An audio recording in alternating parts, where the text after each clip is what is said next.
Asante sana, she's on the ones and twos, atakuwa kituongelesha in a bit because tuko na mengi tumewaandalia. Halua ipo, mapochopocho, some goodness, some badness, all that you can find right here on Diaspora Connect, because this is what we have coming up on the show. Tonight on Diaspora Connect, we have Peter, aka Farm Daddy, a farmer, agripenteur, and an artist in Nigeria. Not forgetting Dr. Orina, an immigration attorney born and raised in Kisii County and has earned LLM in international business law from Northeast University in the United States.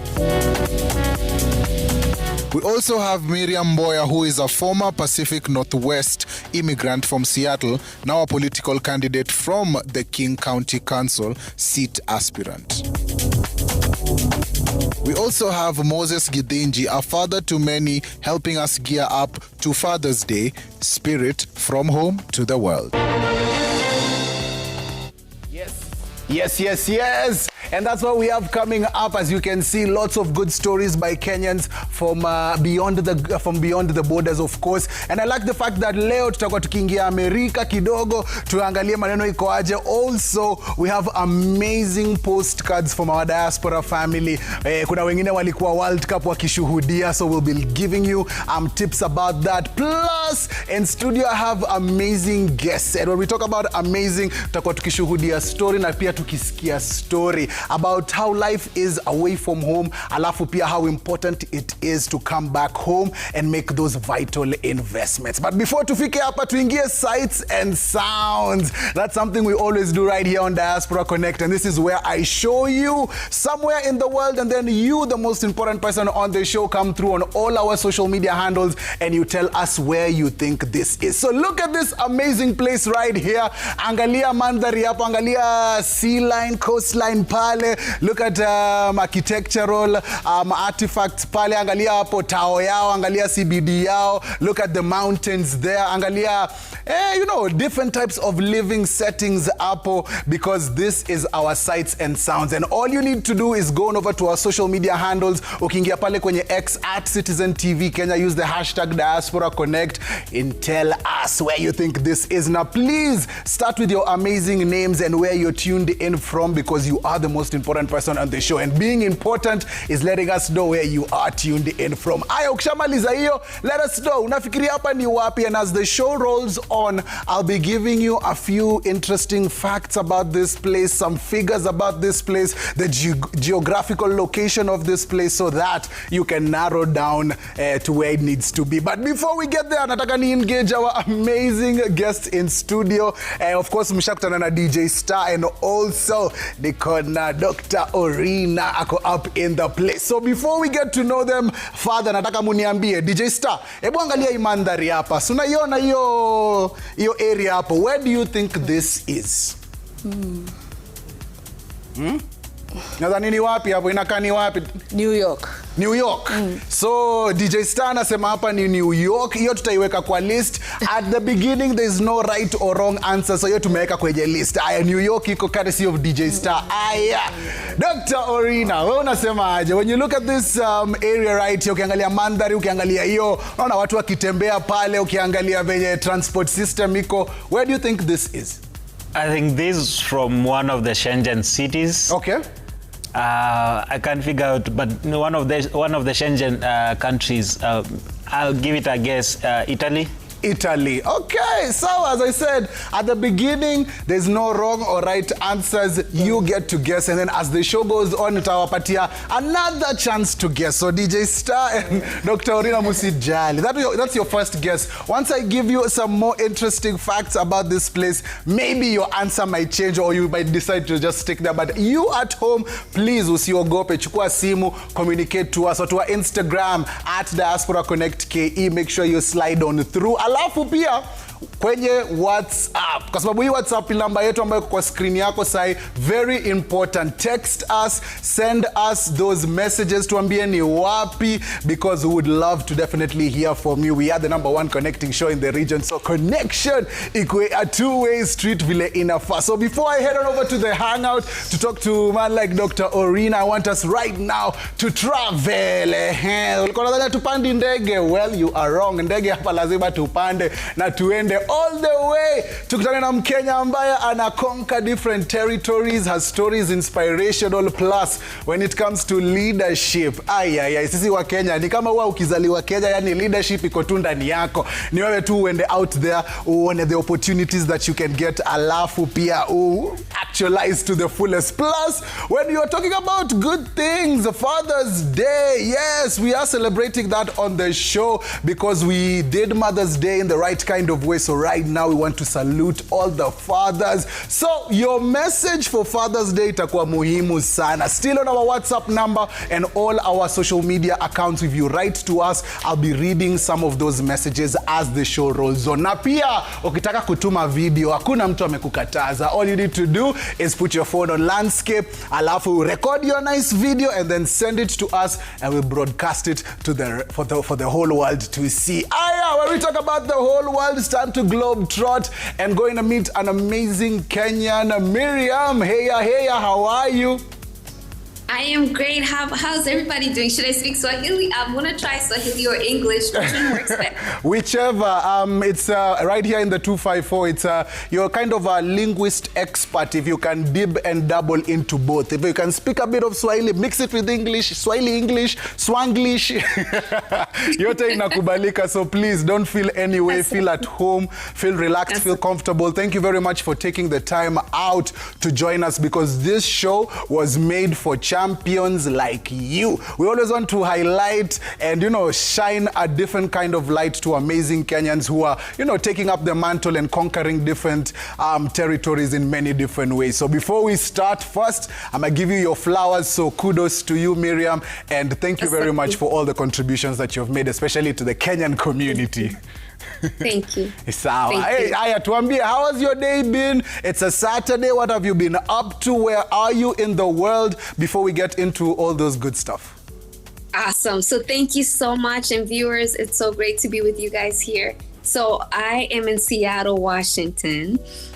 So busy a lot, because, when you're vying for office here in this country, you're so busy. So every minute and every hour counts. So getting my day started before everything starts rolling very crazy on this side of the world. But I'm so happy and honored to be here today. Yes, we're also honored to have you. You're talking about election time, voting time. You're talking about vying for office. Tell us more about that. Yes, so I am vying for I live in what we call King County, and it's the 12th largest county in the United States and the most diverse, one of the most diverse in this country. And so, I saw it, especially with what we're seeing happening with issues of immigration. It is so important to have people with immigrant backgrounds being able to be in office, because what that does, it allows us to be able to have policies that reflect the diversity of the individuals that exist, in this region, in this country. It allows for the right laws to be put in place so that everybody feels at home. United States is a nation of immigrants, right?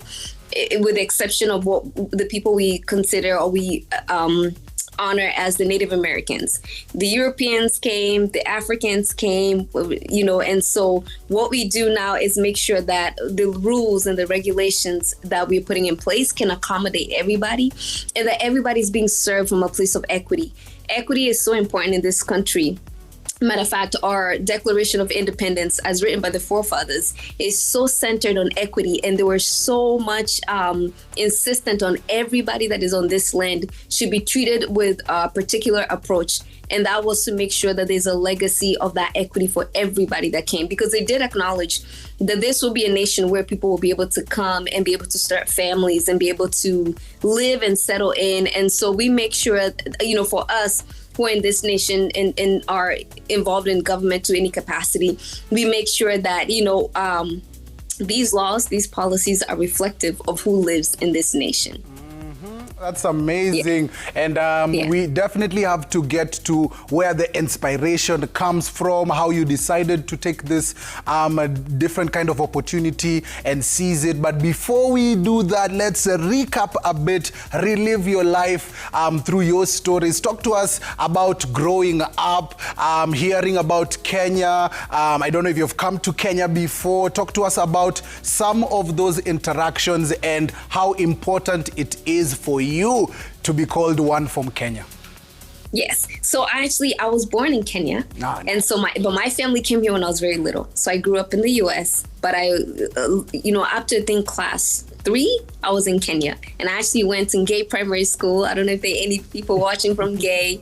And so, being in America and being considered Kenya, for me, it's a great honor because Kenyans are the most, to me, resilient people on the face of the earth, very strong and very admirable, right? And so for me, when I know that I come from Kenya, I know that I do carry a legacy. I do carry a nation with me where, we have some of the most nicest people, but we are also the nation that gave America its first president, right? President Barack Obama happens to be half Kenyan and half American.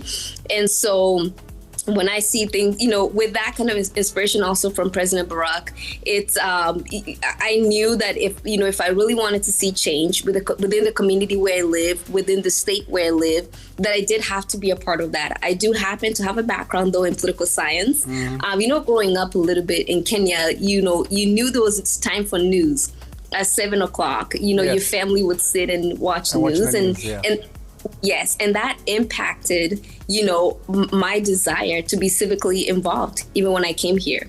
And so, and somehow though, with me, the way I was born, I guess, I was born with such a great interest in areas of history.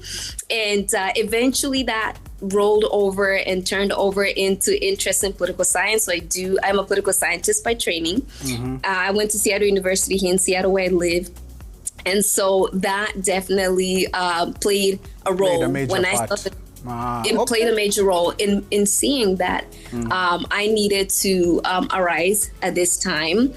When you look at the American political landscape, a lot of women, young women, and a lot of younger people are rising up because we're realizing that unless we also arise as young people, there are issues such as affordability, issues of making sure that you can afford to purchase a home right after you graduate from college and get a job. We want to make sure that that's something that continues in this nation. When we notice that there's a danger in that area, then people like myself had to arise.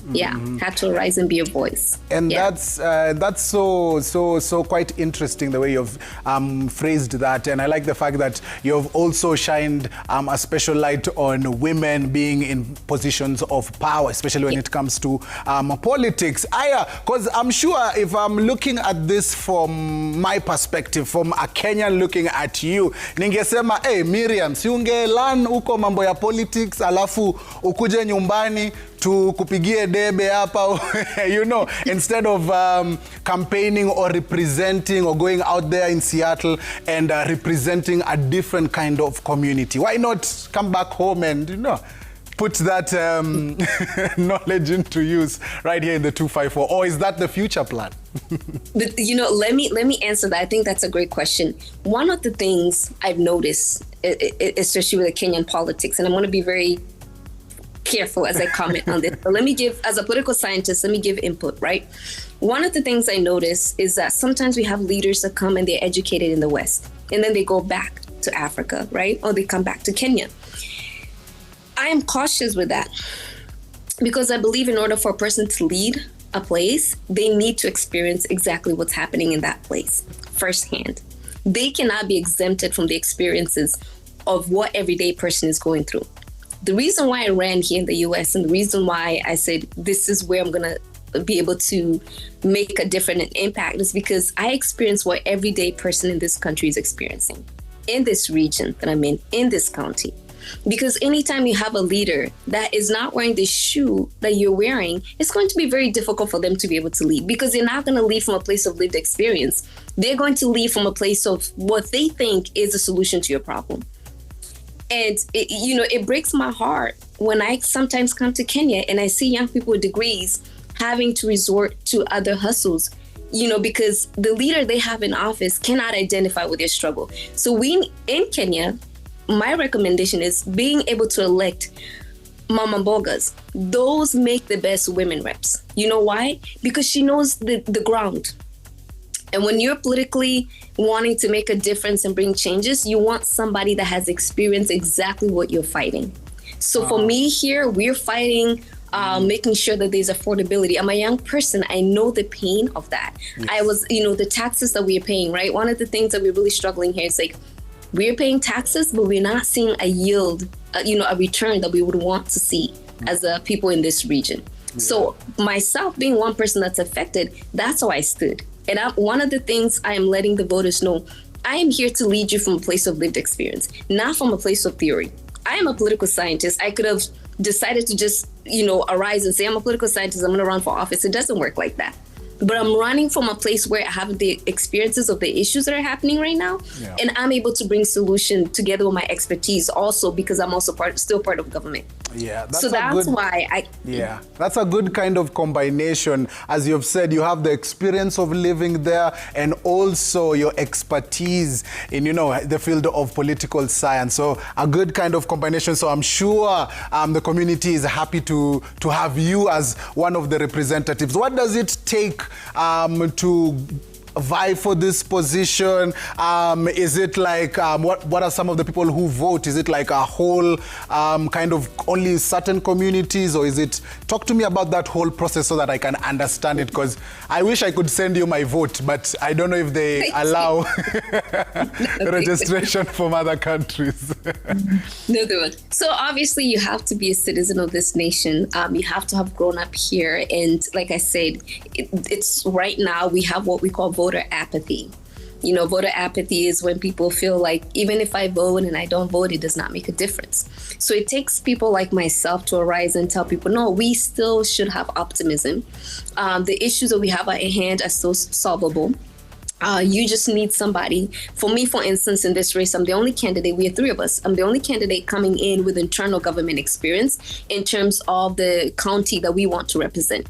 So coming in as a county staff and employee already, I am coming in with so much knowledge of what needs to happen on the legislative side. Because what happens at the legislature a lot of times is you have a leader that has been elected, but doesn't really fully connect with those direct issues, especially when it comes to issues like budgeting, right? One of the things I'm letting the voters know, you don't want a leader that just signs off on budget, because myself as a staff, I've just advised them, you need them to be hands-on.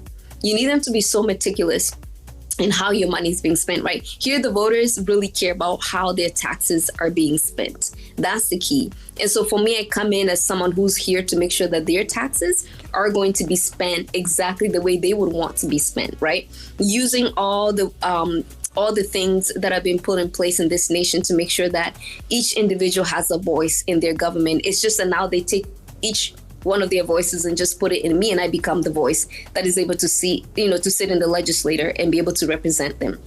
Yeah. Okay. I like the fact that you clearly, from how you're speaking about it, you are clearly passionate about going after this office. You clearly know the people that you are representing. Also, when it comes to you and your experience there, what are some of the challenges that Kenyans abroad are facing? Like when you meet other Kenyans, which I'm sure you have in Seattle, there's a budding community there. What are some of the problems they are facing? Are these some of the issues that you're also tackling so that they can be able to have a nicer time, especially now because of the whole immigration kind of factor? Yeah. One of the things I realize happens to our people when they immigrate here is they struggle on how to integrate within the American society. And, sometimes that comes from coming from a nation where there's been colonial oppression before, and that colonial oppression has been passed on to traditions. And then those traditions now, when you come here, if you're not careful, they can be an inferiority complex, right? Where you feel like you're not good enough to be a part of the society here. And so what you do, you kind of sit back and you just allow the nation to run without your contribution. Now, the problem with that is your children are going to be part of the system. So if you don't integrate in the system, then there's a gap between how you're even parenting your children. So what I'm seeing with our young Kenyans that are coming from these households is that a lot of them end up being incarcerated, being in jail, because now they engage in certain cultures that, because you're trying to, here you are, you come from a Kenyan household, there's an expectation of how you should conduct yourself there. On the other end, you're in American society, and there's an expectation of how you should conduct yourself there. So in an attempt to be accepted on both sides, when you go home, you're an angel. When you get out there, a lot of them, they get involved with that gang activities, right? I don't know if people in Kenya are super familiar with gang activities, but gang culture is very big on this side of the world, right? And this is where these young people are getting information. Well, unfortunately, when you're trying to get information in this gang culture, then we as government have to arrest you because gang activities are not legal. So you find a lot of parents are struggling in how to raise your children in the US because they don't understand them. And the children also don't understand them because most of the time they're spending time in these institutions, school, and that's who has more impact, the friends, right? And so you find also that just our community in general ends up not having as much benefits as they could, right? Because if you're not integrating yourself in a society, in a system, then for instance, the county that I'm working with and for, and I'm running to be a part of the legislator, is that we have a $20 billion biannual budget, right? It's a county that has about 2.9 million people. And what happens is if that, usually what we do, we try to distribute that money to different communities. And if your community is not at the table, you don't get a part of that money. So you find that our people are working 3 shifts of work, right? They work from 7 to 2, from 3 to 10 p.m. And then the next morning, or maybe even after that, they're joining another shift for work. Yeah. And so one of the things I'm trying to help our community understand is like, it doesn't have to happen like that, right? Mm-hmm. Because for instance, with the county government, we give even grants, free money for you to start a business, meaning you don't have to go and get a loan, right? But you need somebody to help you navigate. And so when somebody like me runs for office, it's a door that opens for our community to be able to learn about all these resources that we have in that $20 billion biannual budget. $20 billion is almost an economy of a couple of countries, Yes. And so true. Yeah, and so that's what I'm trying to help our people understand. You need to integrate into the American system if you came into America. Yeah. It is the only way you're going to benefit. I understand you have Kenya to call home, but I tell you have to understand, even the Americans themselves have other places they call home. Mm-hmm. It's very rare for an American not to have 2 homes. They have homes in Italy. They have homes in Cabo. A lot of them invest in Mexico, So I'm trying to advise our Kenyan community, whatever you have in Kenya, that's also your investment, just like they're doing. Mm-hmm. And because you pay taxes in this country and you're a person, and those are the 2 things that it takes in this democratic nation for you to be considered a part of it and a part of the society, then go ahead and you might as well benefit as everybody else is benefiting. Yes. But don't shy away. Don't have any fear, right? For us, the reason why you see myself as a woman rising and saying I'm going to run for office is because we don't grow up with fear, right? Yes. We don't grow up with that inferiority complex. We are taught that you're an autonomous being. You're an individual who has rights and privileges. And go ahead and use them, right? And even when we travel to different countries, let me tell you, when we carry that American passport, we know we're coming from the greatest nation on earth. So we go with so much confidence because we know that we have the backing of our system. And so that's one of the things that I'm encouraging people to understand. If you are in this nation, you belong here. Go ahead and live as one of us. Don't live. Yeah. And we don't wait. And I like the fact that you're talking about togetherness, a community, having 2 homes, just like the way you also have your own home from right here in the 254 and beyond. And as I said at the beginning, we salute you and we are glad that we get to meet amazing people like yourself, Miriam Boya. The fact that you can go abroad and you can conquer those territories and still be true to that Kenyan spirit and Kenyan grit. Aya, elections ni lini tunaweza anza kurukaruka, to dance, to celebrate ukishashinda, because we know you're a champion. You know how we do? Thank you. Yes. So we have a primary first, and that's why I'm running around right now, because the primary is August 4th. And so the primary is going to eliminate one person, then we're going to be left two of us. Then we're going to push all the way until November. So it's a process. It's a journey. Yes. That's good. And the good thing is that now we are part of your family. So please don't shy away to tell us how things are going. Before November, please come back. Let's link up. Let's talk. Tell us the progress, because we know you're a champion. You know you're a winner. You already have that. You already have our best wishes. Tunakuombea. Najua utakuwa sawa kabisa, Miriam. Na ukishinda usitusahau. Because I'm sure, like here in the 254, I'm sure there are some of your relatives who are watching you right now and asema, Miriam ametusahau ama anatujua bado. So this is where I want to offer you that opportunity to greet one or two people, especially family, relatives, those that you know from back home here in the 254. Plus, you know Father's Day is around the corner, and we are celebrating it on the show today. So also, if you have that special Father's Day message, this is that time where we would love you to share it with us. Awesome. And right before I get to my family, is it okay if I give a little kudos to the Gen Z of Kenya? Please do. Awesome. So one, I want to say how proud I am for the young generation in Kenya. And you all are doing a great job. You all are fighting to see the nation move forward. And I'm so optimistic that we are going to see a different Kenya 10 years from now. And you all are admirable. We admire you guys from here. We see the work that you do of activism, and we have so much respect for you all. So keep on going. Make sure you do respect the law, but make sure your voices are heard by the government. You are the government, and you are the future and the legacy of that nation. And then I'm going to go to relatives. So I think I'm going to just give a shout out to one person. I'll say Teresi Ndongo, who's a great sister friend. And the rest of the family is probably watching right now. And I love you all. And you all continue praying for us as we pray for you. And and the Father's Day, my dad is here. So I love to give a shout out to my dad, Joel, who's such an encouragement. Actually, he's 24/7 working on this campaign, making sure that everything is going well. And also, I guess I'll put my mom there. My entire family is so supportive. And the entire Kenyan community, they've been so gracious, especially for those who understand the mission and they understand what's happening. And those who have been here for many years, to be able to have somebody that says, you know what, it's time for us to have a political voice also as a community. I am so thankful for you all, and just know that I love you and every support matters, and I so appreciate each and every single one of you. And thank you guys at Citizen TV for hosting me and just allowing me to be a part of this program today, and everybody that is watching. Thank you so much.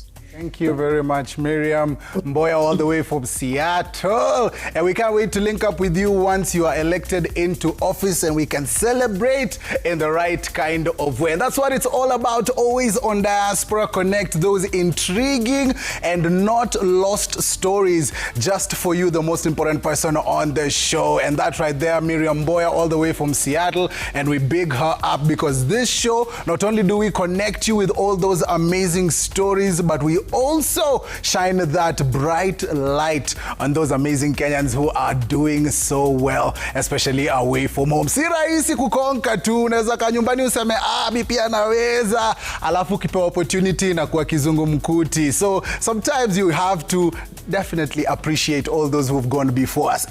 Talking about before us, niko na messages kadhaa from you, the most important person on the show. Remember, we are celebrating Father's Day, so a special Father's Day message with your message that you send to us will be highly appreciated. Make sure you come through on all our avenues of communication. Hapana ogopa. Also, the first time watchers, ni mara yako ya kwanza ndo unatuona, usiogope, karibia. Family yetu tuko very warm, and of course, tungependa sana ujoin in.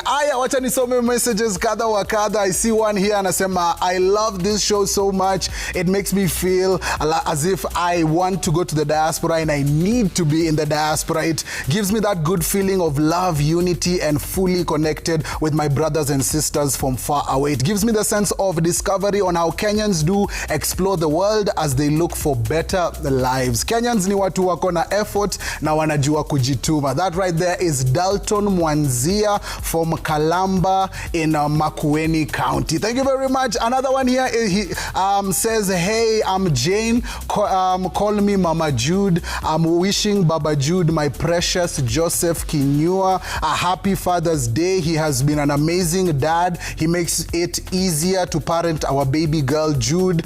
We love him so much. God bless him so much. He is called Joseph Kinyua. Joseph Kinyua, your family loves you so much. And Mama Jude anasema, please make sure you read this so that he feels special. I hope he feels special. Also, lots of messages coming in DC Connect. I have been admiring this program for a long time. Please connect me with so many Kenyans from around the world. Continue watching. That's why we're here. And since we've just left US to see Tokyo huko kwanza, because we know the biggest footballing competition is going down right now. Yes, I'm talking about the World Cup. Lots of highs, lows, and lots of energy in between. And the good thing, you know, we have our very capable ambassadors always sending us postcards kutoka huko. And right now, no different. You want to see how it is outside of the stadium with a good kind of ambience? Well, we have our very able and capable ambassador naitwa Naomi. She's always ready to show us a different kind of life. And today, we get to see all the happenings of that atmosphere outside of the stadium. So take a look.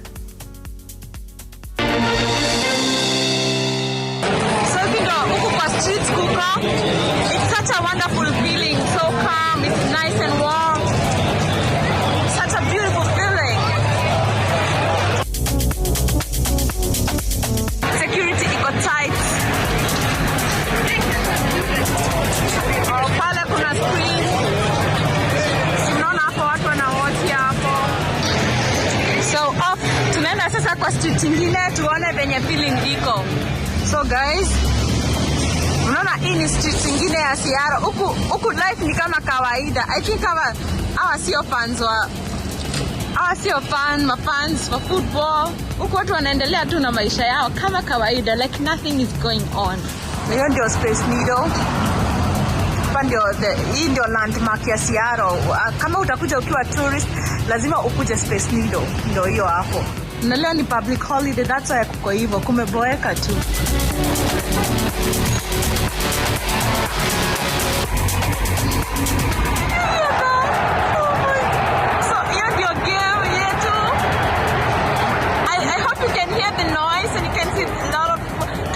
Tumechelewia like 3 minutes. Game ilianza.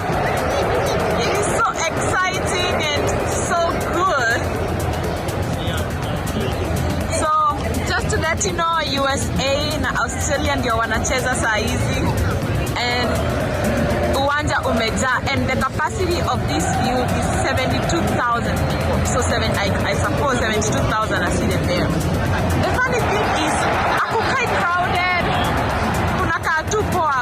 As crowded as we thought. Tungependa sana kuingia ndani, but lakini tickets are so expensive. Ticket moja ilikuwa ina cost $1,800, na hiyo ni the cheapest. So that's why we just came to have a feeling out hapa. But we like it. Just to see, we are following on the phone just like you. So when we hear people booing, tunakuja kuangalia what's happening on the field. So kwa sababu tunasikia noise kutoka huku nje, tunasikia kelele. So we have to see what's going on, and I have to look at my phone and see. Skia. Tunasikia poa sana. This is an opportunity of I hear that USA almost scored. That is why there are a lot of screens. So my people, I hope may have a feeling of what's going on. Guys, this is so exciting.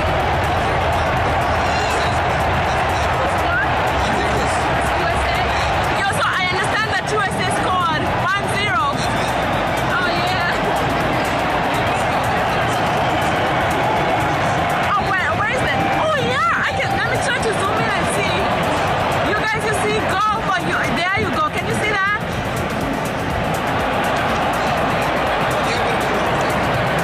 See,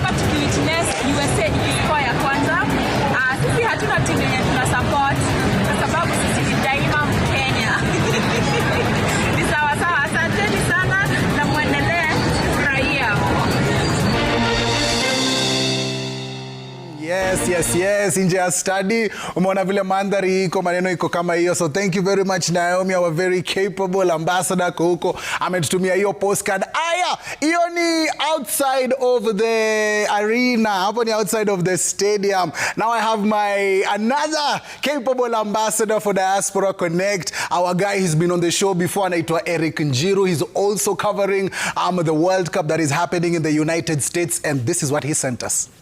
I'm coming to you from the United States. I've been here for the last 10 or so days for the World Cup, and I'm telling you, the scenes have been electric. We're enjoying the World Cup. I've been to a couple of games right here in New York and Philadelphia.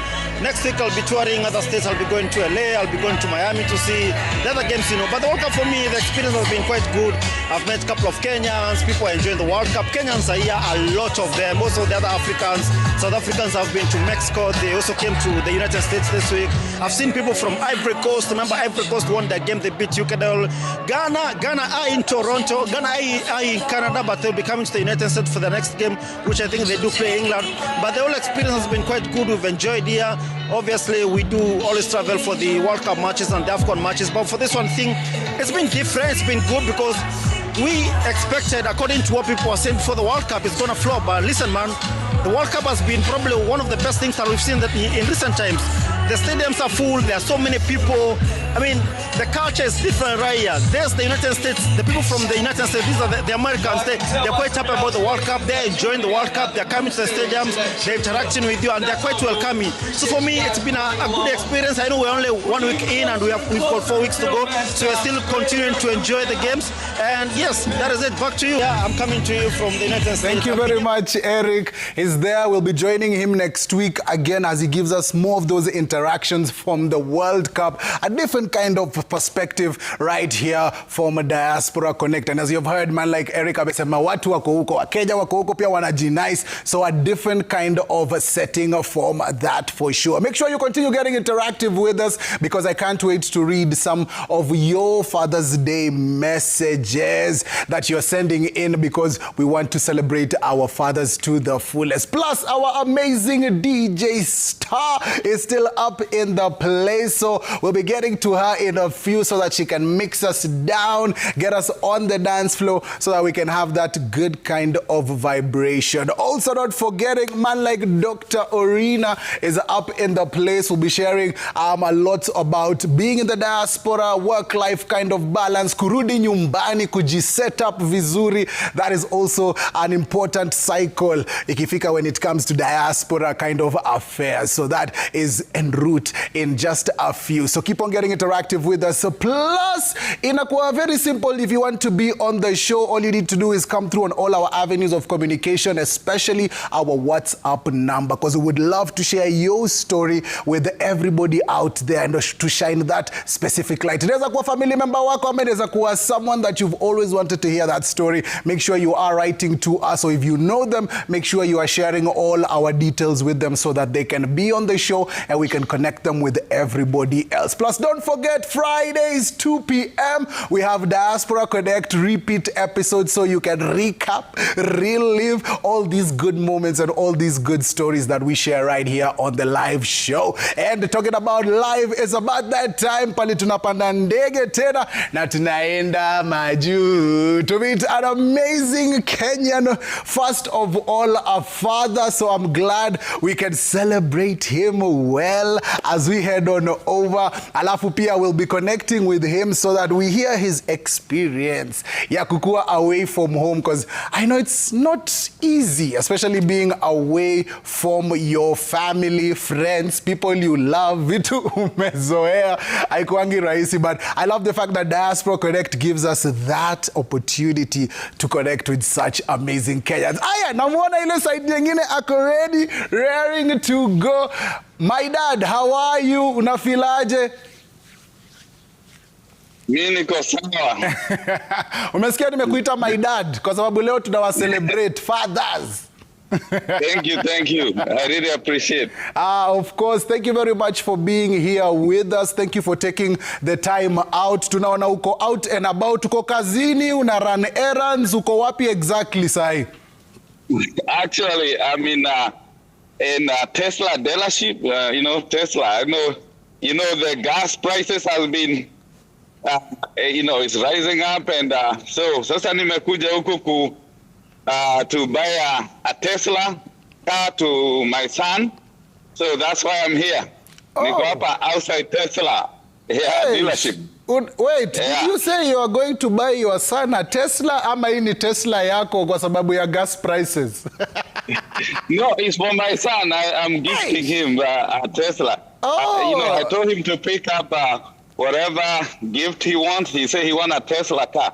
Oh, amazing. Dad, I also want a Tesla. Yeah, actually, I can flip my camera. You can see they just came from test drive. Oh, please show us. Show us, please. Yeah, here they are. Yes. Over here. Can you go closer? Maybe, yes, closer to them. We say hi to them. In the red, is it the red one or the white one? No, this one is just for the testing. And Alex, if you can come and say hi. Alex, so as we buy you a new car, so you want to say hi? Let me flip the just a minute, please. Okay, Alex. Yeah, go ahead. How are you, sir? The newest car owner in town. The newest car owner in town. How are you, sir? I'm doing good. Yeah. It's an electric car, so there is no because it's electric. It's a new world, gas is getting expensive, so you got to think ahead. Oh, that's amazing. And let me ask you this. Here in Kenya, when I'm asking my parents for gifts, I usually try and be modest. I tell them, oh, Dad, I just want a pencil, a pen, a book, But you went for the Tesla. Tell us why. Or what did you accomplish? It's this in this country. Cars are everything, to get from one place to another. And it's just, I'm grateful for my dad, he's worked really hard to accomplish stuff in this world and in this country. You can't really get anywhere without a car. So it's just me. I would go off to school far away. I'm never really close, but it's just, I would take any car. It doesn't have to be a Tesla. Yeah, that's good. Then you must have been disciplined, or you must have been the son of the year to receive such an amazing award. Plus, today is Father's Day, so it's the perfect day for such a gift. It is. I'm grateful for my father, all fathers everywhere that are working hard to provide for their families and, pursue and, make the footsteps into showing their kids and families how it is to be in the world and how to be strong and thrive and always become better. Yes, thank you very much for those good words. We'll be connecting with you in a few. Let me let you do your test drive, get to know the car, and then we'll come back to you so that you show us some of the things that you've learned in the car that you're in, so that we can see some of these amazing things. Gidinji, Father of the Year. Yeah. How are you? You are Father of the Year. That's such an amazing gift that you've gotten your son, especially on Father's Day. It shows us even more why you are Father of the Year. So congratulations to you. Big up yourself. And right here on Diaspora Connect, we are just shining a spotlight on you and celebrating you, not only for being a father, because you're not only a father to your amazing sons, but also to other people. You help people in so many different ways. You're a father figure to many, but we'll get to all that good stuff. But for those who are watching you right now and they don't know about you, anashanga, hey, who is this amazing father buying his son a car? Talk to us about jani yako ya kuenda maju, what you do there, so that other Kenyans may be familiar with your game. Okay. Yeah, thank you for the opportunity. So I came back here in 2011 after winning a green card, the DV lottery. So I settled first back in Minnesota State. That's where I settled.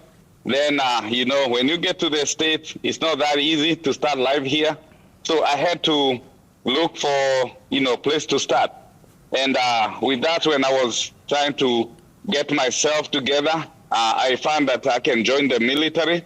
So I joined military back in 2013, and since then I've been to the military since then. So I've been in the military for 13 years, and through my military journey, I've tried to help a lot of Kenyans or other African people who are coming here in the U.S.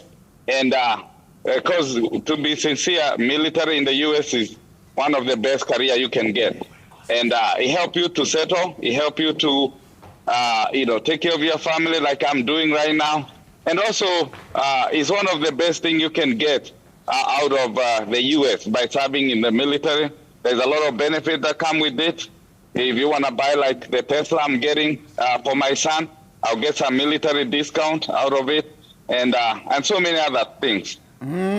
That's because I always hear it in movies about how the men and women of the service are always decorated, they're always saluted, they're always given a different kind of privilege. So I'm glad you are the one who is actually telling us this firsthand, because all we do is hear it in movies.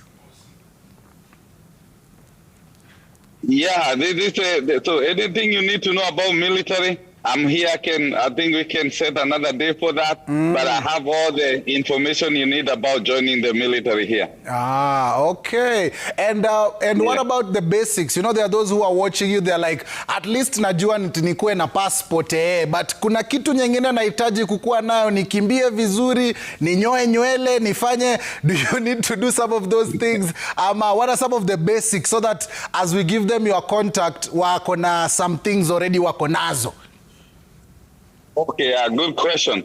Yes, the first thing you need to have is a green card. The green card, you need that. And also, once you get the green card, there's another one we call Social Security card. You need that one also.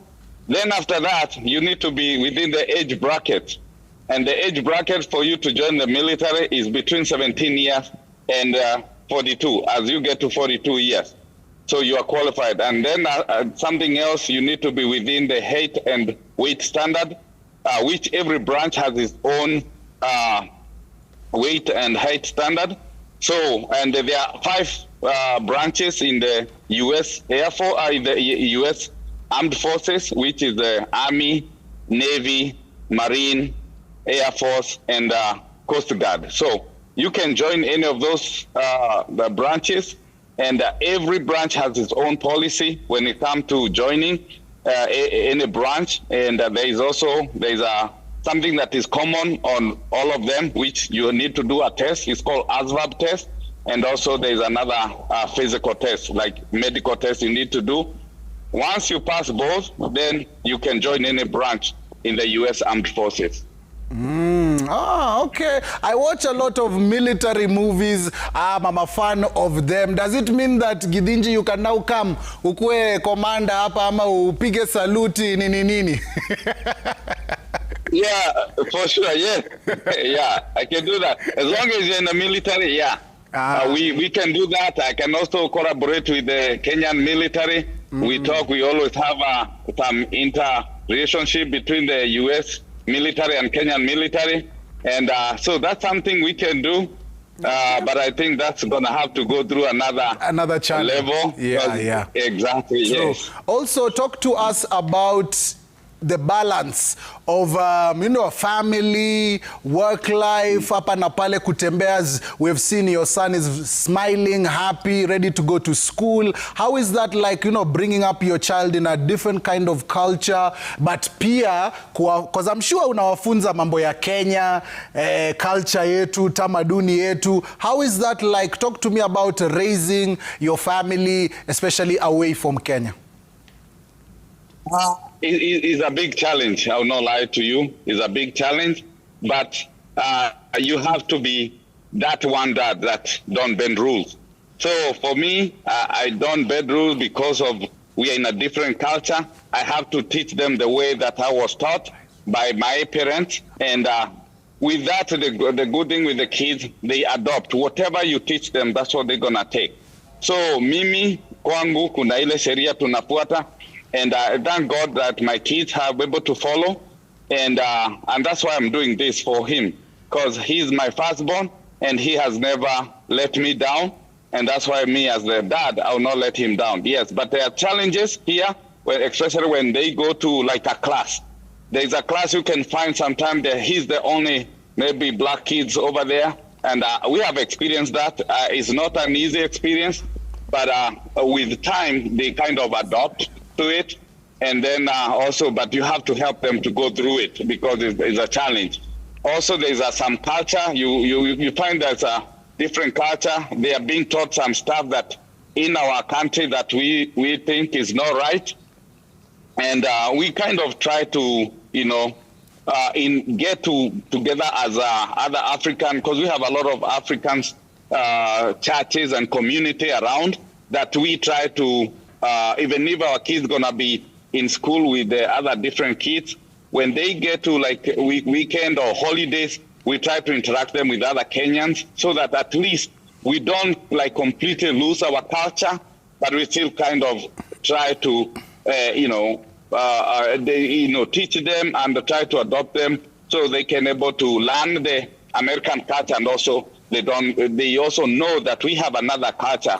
African culture that we also respect. True that. Yeah. Yes, so true. Alafu pia, when we are talking about raising a family, I want you also to talk to young fathers who are coming up. And since today is Father's Day, I want you to give a message, especially to those fathers who are raising their children away from home in the diaspora. Just a special message from one father to another. Yeah, what I can say is that, yeah, it's a challenge to raise your kids when you're far away, but there is always a way out. So unaweza maybe get somebody like maybe a brother, an uncle and all that, so that they can be, even if you are away, they can be also taking care of them, like mentor them and also speaking to them so they can see that father figure, even if you are there, and also use the technology that is there, like we are using right now. I mean, in the US, you're back in Kenya. Talk to your kids, like do live videos with your kids. Try to send them messages, positive messages. I do that when I see something that is positive that can encourage my son. I always do that. And also talk to them, also ask them what they feel, what they think, and so that you can able to learn them and also, integrate with them together. It's not easy, but I can tell them, let's get a mentor somewhere. Get a father figure that you trust with your kid. And let's be, they talk to those kids, let them to also like have them, like they can do face-to-face with them and, and try to educate them because it's not easy, I know it's not easy, but I can tell them, like, don't give up on your kid. Don't give up. That's the worst thing you can do when you give up on your kid. No matter how hard it is, try to push on. Try to give them that, show them that you are still there for them when they are facing those difficult moments. Whatever channel you're going to use, whether sending somebody, whether doing live video, do whatever you need to do so that at least they see you're still, creating some impact on their life so that they never say anywhere that my dad ever leave me, no matter the circumstances. There was a time I was deployed for 7 months, and I always make sure that I communicate with them at least once a week or 3 times a week so that they can feel that their dad is there, is still thinking about them, is still, worrying, thinking about them, and I'm concerned about their well-being and whatever they are eating, whatever they are feeling, and everything. And with that constant communication, even when I came back after 7 months, they were still like, I just left the other day. So that's what I can say. What an amazing message from one father to another. And since we are in the Father's Day kind of mood, you are, of course, a great father. As you've already showed us the way the Father of the Year award has already been won by you. And as we are still on that same kind of page, I would love you to listen to a special message from your children on this Father's Day. Please take a look. Happy Father's Day, Dad. Thank you for all the times that you have booked trips for us to go with all your family, spending time with your family, and bonding a relationship. Thank you. Happy Father's Day. Love you. Happy Father's Day, Dad. We just want to say thank you. Today is your day, so we want to celebrate you. We want to say thank you for setting a foundation for us, for giving us so many memories that we can keep to ourselves, and giving us opportunities and leading us in the right path. We just want to say thank you. So the Lord give you many more blessings and many more years. Happy Father's Day. It's your day, and we're grateful and happy that you're with us and all you've done. And we ask that you take this day in as it's your day for us to remember all this great stuff you've done for us, all the many stuff you're going to do, and all that we have and what you are and what you show us every day and how to be and what the type of men we need to be in order to grow in this world. And we're just happy that you've taken us this far and shown us how to lead and be strong in everything we do and pursue our passions and our futures as we go on. And we're very much and blessed for you, and we love you. Yes. A special message from your kids to you. How do you feel about that? Thank you. I'm so proud of my kid, and thank you for that beautiful message. I really appreciate it. I'll always take care of you, and I'll never let you guys down. Thank you. Amazing, because we had to make sure they record it without you knowing. So hopefully they got you by surprise. I didn't know. And then we are here with them, and they know I'm doing this, and they never told me so. That's amazing. Lakini Gidinji, najua unacheka sahi, lakini bado hatujamalizana. Unajua ukikuja Diaspora Connect ni nusu ya kuonana. Kwa sababu wewe, you are a father, you are raising people right now, but there are special people who raised you, and they have a special message for you. Take a listen.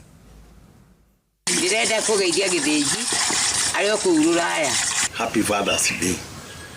May the Lord our God give you peace, good health, prosperity, and long life. Because you are a father to your children and many others. God bless you. Moses, happy Father's Day. I and your mom, we wish you happy Father's Day, June 21, 2026. God bless you and your entire family. Happy Father's Day, Moses. Wish you a great day. You are a great father to your family and to the entire family. God bless you. Hi, Baba Tiffany. Me and my family, we wish you a happy Father's Day, and we love you so much and we miss you. Thank you. More messages there by your loved ones, especially wale walikurais. Yeah, I know. I see my uncle, my shoes, my dad, and all that is amazing. Thank you. Kabisa. And we do appreciate you, na tunakupiga saluti Gidinji, na tunakufurahia sana, lakini bado hatujamaliza Gidinji. Kuna mmoja tuko naye ambaye angependa kupaska message, one of your friends. Hebu sikia vile anasema, sikia. Father's Day, Babangodo. I really appreciate how far you've been, how far you've come as a dad, for you being there for me and for your sons. I really appreciate it. You've been there and you've cheered me on, you've shown me the way, you've been present in my life, and I appreciate everything you've done for me so far. Happy Father's Day, Moses Ngodo. Thank you for everything that you have done to us. When we are here in Oregon, all what I can say is God bless you, and may God add you more, and we love you, and may God protect you. Happy Father's Day to the most amazing husband and father. Thank you for being there for our kids. We are lucky to have you as our father, as our dad. And thank you to God for giving you to us. We are so grateful. Thank you for your support. No words can express the love we have for you. Happy Father's Day. Thank you. Mona, marafiki na wapenzi wote tumewacombine kabisa. Wakupatia special message. Wow, this is wow. I don't know what to say. Yeah. That's it. Thank you, man. Sawa. Hapo umeniweza.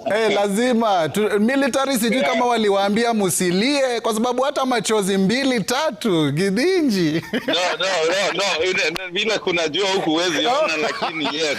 Umeblame jua ni sawa. Thank you very much. You're an amazing father. You're an amazing father.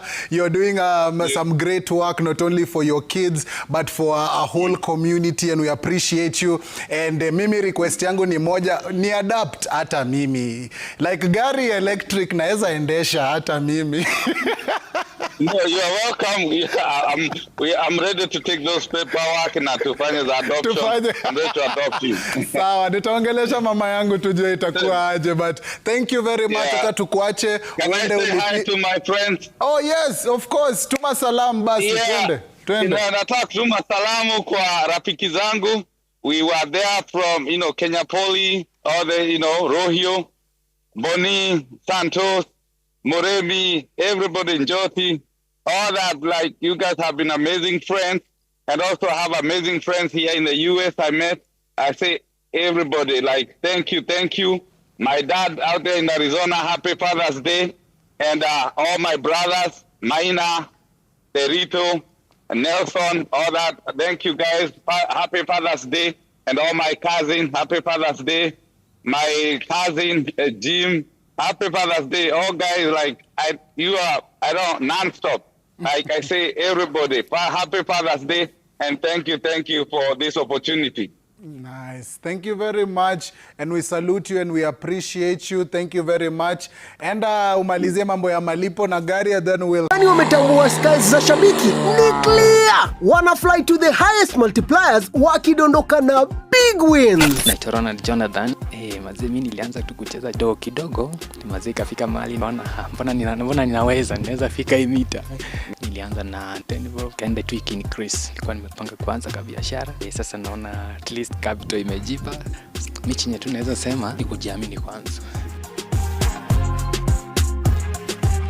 The #1 connecting show in the region. And when we are touching on connections, kurudi nyumbani, connecting back with all your loved ones, ni kitu important, something that must be done, especially once you make that journey to the diaspora. And I'll have man like Dr. Orina. Bro, salama. Welcome to the show. You look nice. Thank you so much. Unakaa tu mtu wa majuu. Unaka look fulani watu wa majuu uko nayo. Nimekuona nayo umekaa hapa umepiga look fulani. It's like, I usually go outside. I'm a frequent flyer. Asante sana na Thank you very much for being here. For those who don't know about you, hajasikia story yako, please familiarize yourself with them. Mwambie wewe ni nani, umetoka nchi gani, mbona uko nyumbani? Thank you very much. Nashukuru, thank you for hosting me. And thank you for the amazing stories about Kenyans prospering abroad and the life that they're living abroad. Mnaonyesha wase wa home, mnajua ina encourage mtu. I'm sure this show ina change lives za watu. So to begin with, my name is Dr. Jeff Orina. I'm an advocate of the High Court of Kenya and an immigration attorney. I'm also a law professor. Nafundisha shule inaitwa Batmore Technical College. And I'm also a father.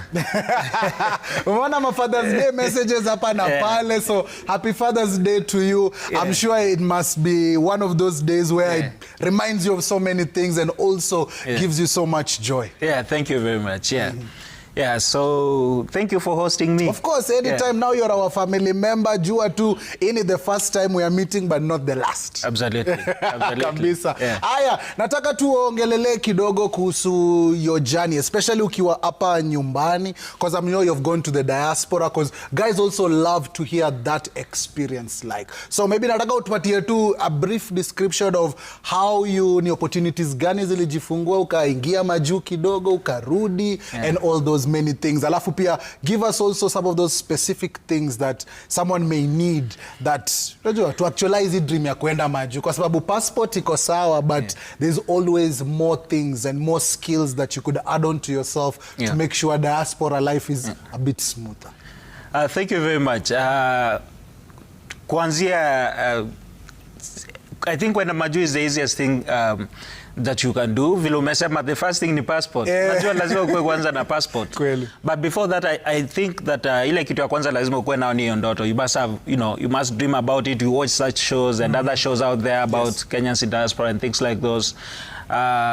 So jani yangu ilianzia huko Kisii.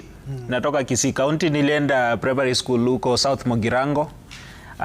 One of those polling stations inaitwa St. Charles and Caroline Makara. Tumesikia sana hiyo. Yeah, huko ndani. Then I proceeded nikaenda Migori nikafanya my high school huko. And then nikaenda Kisii University. I did my bachelor's of education degree.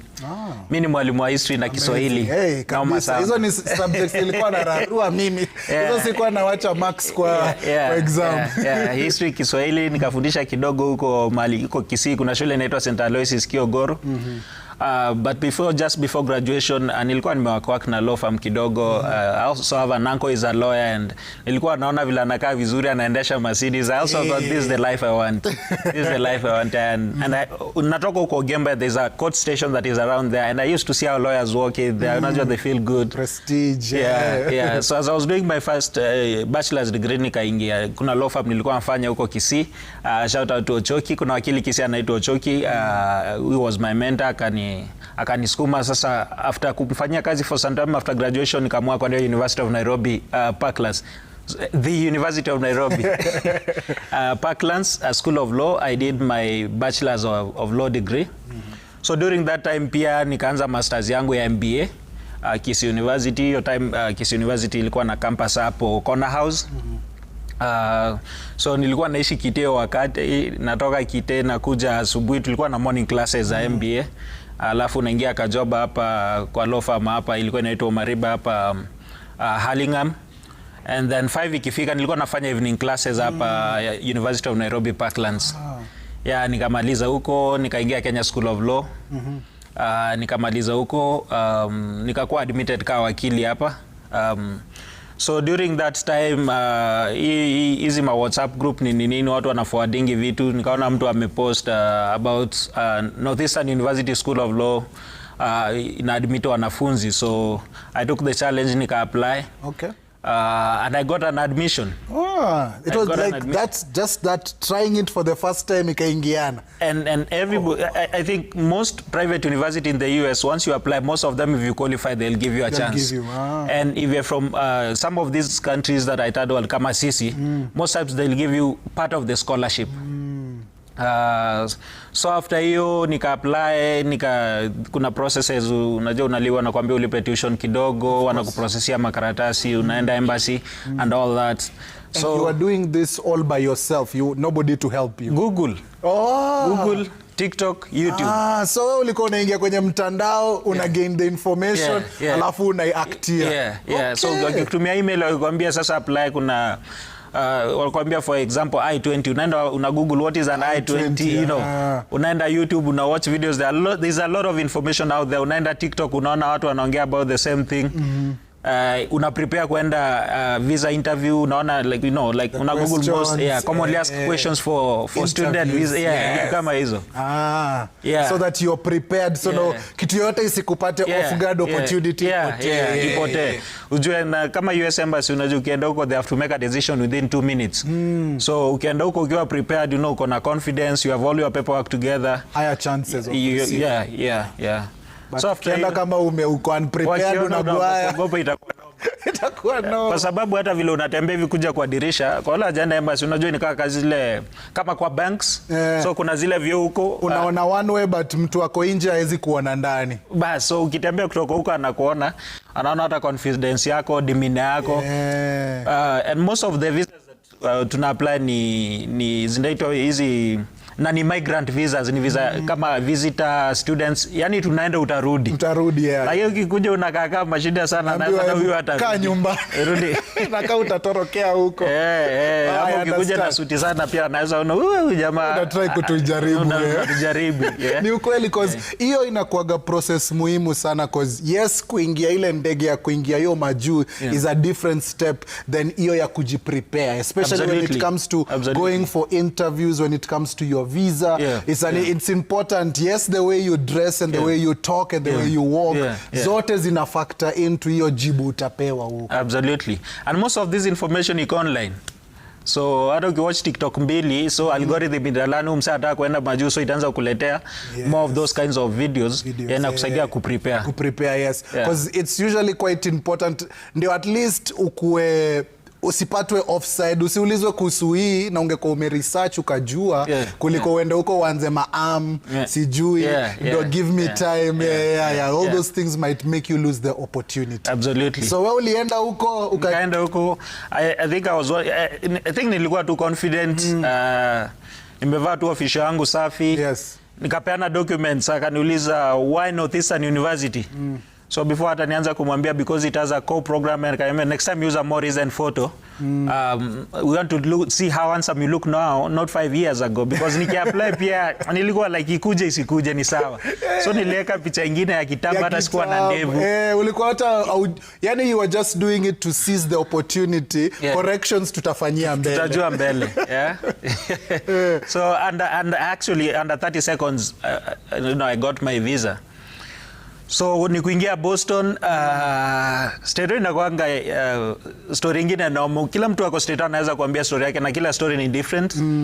Maybe one time maybe you need somebody who will document the people's stories. Kila mtu amekuwa na story yake ya majuu. Kila mtu akishuka majuu tupige story yake, because I want us to continue having this chat because niko sure you went through the common things kama culture shock. Niko sure ulienda huko mtu asmokia kukua huko, so inakuwa kizungumkuti akukua na conductor pale akwambie tao mbao akukua na hiyo. So I want us to talk about that some more, but I want us to connect with one of our guests in Nigeria, and then we shall continue talking to man like Dr. Orina. Umesikia mambo ya law alishapiga tik tayari. So I love the fact that anything to do with some good stuff, he's here to make sure kila kitu iko sawa kabisa. So Dr. Orina kwa hapa, but right now nataka tuingie maeneo nyingine alafu turudi kwa Dr. Orina hapa tuendelee kuongea maneno ya experiences za majuu kuja nyumbani and all those immigration issues in between. Aya, tuingie mtaa nyingine. I think it's the first time we're going to Nigeria. Yes, ulikuwa nadhani Nigeria si diaspora, ni diaspora pia. Na sasa hivi tunaenda diaspora na ni Nigeria kwenyewe. We meet an amazing Kenyan. Sasa namuona Kofit ready to go. My bro, uko poa lakini? Yeah. Peter, najua manze bracelet ya Kenya haiwezi kosa. Tunacheki manze. Kabisa. Please, niambia wase uko diaspora Nigeria. Niambia uko area gani? What have you been up to today? Hebu nipatie updates kidogo. Okay, leo nilitoka Lagos. Nikaenda state fulani inaitwa Akwa Ibom. So niko Akwa Ibom saizi. Uko kazi ama ni sheria? Niko job. Najua mimi ni mkulima pia. Nienda huko kusema job tu okay. That's amazing. Nataka tuongelele ukulima, especially when it comes to Nigeria, Kenya. Maneno iko aje? Because there's a lot of stories in between there, misconceptions hapa na pale. But before tuongelele ukulima and knowing kwa nini wanakuita farm daddy. Unajua leo ni Father's Day. So tell me about your journey ya kutoka Kenya kuingia Nigeria. Is Nigeria the first place ulifikiria ama ulikuwa unataka kuenda some other places alafu opportunity ikajifungua Nigeria? But talk to me about your journey. Alafu ni nini ulikuwa unahitaji ndio umeki journey kwenda Nigeria? Okay, actually nikiwa Kenya nilikuwa na deal na ukulima sana. So it happened some people from Nigeria walikuwa wanataka yanaweza wasaidia stories za ukulima. I mean the modern farming, kuhusu greenhouses na to set up drips. So ndio wakani approach, wakaniambia kama naweza wasaidia kuweka hizo ma greenhouse ama drip lines. So opportunity ilijitokea tu hapo. So venye walinipata tukabonga, nikakam kuwasetia greenhouses, kuwasetia drip lines. Then all of a sudden nikaona opportunity huku ni poa sana kuliko Kenya juu Kenya the technology tumekuwa nayo for some time. So na huku ndio inaanza. So nikaona the opportunity iko poa huku. So nika decide to stick around. Okay, kwa sababu sisi wa Kenya tukishaona opportunities zimejifungua tu hivi kidogo tunaziseize. So naelewa vile unasema uliona ka opening kidogo and you went after it. So after maliza hiyo job yako ya kwanza, were there any documents, were there any things that you needed to have to be able to continue kupiga biz huko na kufanya biashara? Yes, of course documents zenye unafaa kuwa nazo huku ni that time ilikuwa ni visa na pia ukuwe na work permit. But one good thing, visa ilikuwa unaweza chukua visa on arrival. So hakukuwa na story mob. Then work permit ilikuwa pia nitajipanga nikiwa Kenya bado. So nilikamuku nika work for 3 months. Na after 3 months, 6 months, even nimekuwa tu nikirenew. And so far so good. So far so good. So nika set up mashamba huku. Yeah. Na balance iko aje huko? Cause you know when we are talking about experiences, watu wanatuambianga experiences za majuu, first world countries, nini. How is the experience like in Nigeria? Living there, culture yao, food yao. Kuna moments umekuwa nazo za culture shock. Nasikiaga food yao inakuwaga spicy sana. Inakuwaga hivyo ama ulizoea virahisi? Talk to me about some of those moments, especially from Nigeria. Mazee watu wanapenda pilipili sana. Benye niingia huku uzao zote mazee ni pilipili bana. So at first, the first 1 month nilisurvive na coke na mkate. Nilikuwa najaribu food zao ziko very spicy. And but with time nilikuja nikazoea. And another thing, hawa sewa huku wako na variety of food zenye sijaiona Kenya. Like for example, ukienda kwa restaurant zao unapata wanakula snails, vitu kaa hizo. So you know, at first bazee nilikuwa nashtuka bana, unawezaje kula snail bana, nyoka, azinizo vitu zote. Ilikuwa noma sana at first. But sisemi ati nimekula, but nishai taste snail na I think it's good. Niambia wazae homo akaniambia mazee iko sawa. Nazaje kula konokono. Yeah. Kweli hizo ni so good. They are generally good. Hizo kweli ni moments za culture shock, but I'm glad at least unazitake with an open mind, uko tu sawa nazo. And also, hebu nikuulize hivi, unajua tuli grow up tukiona Nigerian movies, so sijui kama huko pia unakutana na hao actors tulikuwa tunajua akina huko, patience hapa na pale, sijui kama unakutana na hao actors hapo kwa barabara, unajua Nigerian movies. Mimi nilidhani nikikamuku tapatana nao randomly ama venye si uona kwa movie ndio hao pia uishi, but more of the same, whatever wana act ndio pia vitu zingine ziko kwa ground. Unajua pia ziko kwa ground, wa spiritual sana. Okay, but, I can imagine. Nimepatana na wengine nikiwa kwa events. Wenye nikuja huku pia niliventure into music. Yes, and nimepatana na kadhaa kwa music kwa my events. Kadhaa. Cause nilikuwa nataka pia niongelele usanii wako kwa sababu wewe pia ni msanii. Hebu talk to us. Yes. Talk to us a bit about usanii wako, how is Nigeria? Because Nigeria has some of the biggest Afrobeat stars. Is there a way unapata, unajua, some sort of experience, kuna venye una inspiration kutoka kwa, unajua hiyo industry yao kidogo iko na more power. Talk to me about your artistry kind of journey.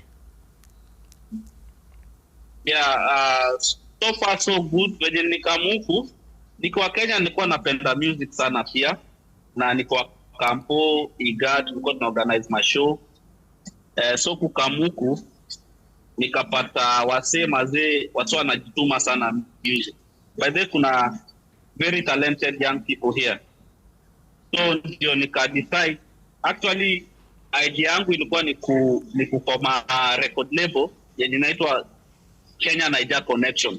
Yenye tutakuwa na maartist wa Kenya wana collab na hawa ma underground, wana collab na maartist wa Kenya, alafu tunauza ma events. Unaweza kama Kenya wa Kenya, maartist wa Kenya pia wanakamuku hizo juu. So far we know that Nigerians wako way ahead for entertainment industry. So tell them of that. Office iza uko na shomtea azime radio. So that's why nikaanzia hiyo journey hapo, na nikakolabo na artist kadhaa wa Nigeria, ma underground, and so I decided to Geo passion ilikuwa ya music iko and still there, so I've partnered with some of them.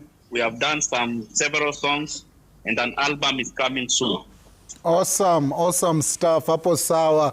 Please let us know how we can support you. Please ambia wase your YouTube page, ambia wase social media handles, so that wakufollow, waeze kukusupport. Alafu after that, please, niko sure your loved ones wanakuwatch sahi, na ngependa uwatumie salamu, wa big up wale watu wote umeacha huku mabeshte, ikienda sana. Okay, so mkitaka kuona nafanya farming, mimi ni mkulima pia ni artist. Naweza nipata kwa Facebook, najiita Pambo. Facebook Pambos, TikTok najiita Pamdadi, Instagram Pamdadi, gani ingine, TikTok, Instagram, I think niko active kwa hizo. So naweza nipata hapo kama Pamdadi and Pambos. Then music yangu iko kwa all social media, all streaming platforms. Unaweza niget huko, unatype tu Pamdadi, utaniget hapo, na niko na music kadhaa. So na release zingine pia, by August nitatoa album. Na pia shout out to the person who made this possible, Madesh Kuzo. Madesh ni aje? Then napenda kushout out kwa wazazi, Mata kwa hapo, huyu, na shout out kwa Wakoraya, my lovely daughter, I love you so much. And makuzo wangu wote wenye uko group moja na najua nani watch, I love you all, big up. Hapo sawa. I'm coming home soon. I'm coming home soon. Hapo sawa. Thank you very much. Na nasikia unajua na kuacha kwa sababu nasikia una travel unaelekea wapi? Narudi Lagos. Okay, sawa basi. Maybe in the next 30 minutes, but I really appreciate TV, Diaspora Connect, and all the team. Hapo sawa. Tunakusalute bosi. Thank you very much for joining us all the way from Nigeria. Tunakupiga big up sana, and can't wait to see you at home, and we shall definitely support you on all your endeavors. Amesema naenda Lagos pale, so that's a good look for sure. Aya, tunarudi nyumbani because we still have a man like Dr. Orina up in the place, about to get into his lovely story ya kuingia majuu. Akiwa student, maneno vile ilikuwa balance hapa na na pale, and as you've heard, he's already conquered hapa nyumbani. Kija mambo ya law, alishapiga tiki hiyo tayari. So he's here, we'll be talking to him, but nataka to take a quick commercial break, and then when we come back, we'll be getting to him, finishing his story. Alafu pia, nitakuwa nikikupatia the answer to our sights and sounds. But the good thing is that DJ Star is up in the place. Nataka turoge na machuns as we head on over to break. Tuende, piga kidogo maji, enda, piga raundi kidogo, stretch miguu, alafu rudi Diaspora Connect. Sindio? But right now, DJ Star, take it away. Nasi niño twani kodlo, oh oh oh, kodlo, oh oh oh. Unaanza kulia, kushoto angalia, tingiza nikamuna Tanzania. Unaanza kulia, kushoto angalia, tingi, alafu basi nipe somehow, hands pakawa, few hands somehow, few hands pakawa. Nyota, ini lazima iende juu. Nyota. Ship you in your trap. Wine and catch it, bring it down and touch it. Panikwela na majigini maziwa packet. Nika hota na kawezi kuvalia jacket. Laka towa market, jamani fuck it. Na impremanisha na ni balance. Kana life ambalisha na kapatia ka chance. Kwanza venya na tatisha na kamezi ya glance eye. Nasikia alikupea. Alinipea siku kadhaa. Venye mipwa superstar.